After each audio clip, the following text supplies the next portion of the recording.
სტუდენტური ორგანიზაცია მომავალი ექიმები საქართველოსთვის ორგანიზებით საქართველოს სამედიცინო უნივერსიტეტში სტუდენტებთან შეხვედრა გაიმართა. მათ გენდერული თანასწორობის მუდმივ მოქმედი საპარლამენტო საბჭოს თავმჯდომარე ნინო წილოსანი და გამგეობის წევრი ჯანდაცვის მიმართულების ხელმძღვანელი იდმა ზავრადაშვილი შეხვდნენ.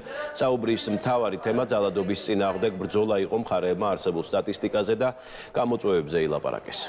მივესალმებით და მოხარული ვართ, რომ უფრო მეტი ახალგაზრდა ერთვება ქალთა მიმართ და გენდერული ნიშნის ძალადობის წინააღმდეგ კამპანიაში და დღევანდელი შეხვედრა ნამდვილად ძალიან ნაყოფიერი იყო, როგორც მათთვის ჩვენი მხრიდან ინფორმაციის გადაცემის, საკანონმდებლო ცვლილებების თუ საკანონმდებლო ნორმის გაცნობით, ასევე ჩვენთვის მათი მოსაზრებების და მათი პოზიციების გაჟღერებით. მაქსიმალურად გვინდა მივაწოდოთ ინფორმაცია, რა სტატისტიკა არსებობს, რა გამოწვევები გვაქვს, როგორი საკანონმდებლო ცვლილებები განვახორციელეთ იმასთან დაკავშირებით, რომ მინიმუმამდე დავიდეს ქალთა მიმართ ძალადობა, რა შეიძლება გავაკეთოთ, როგორი შეიძლება იყოს საზოგადოების ჩართულობა ამ პრევენციის ნაწილში.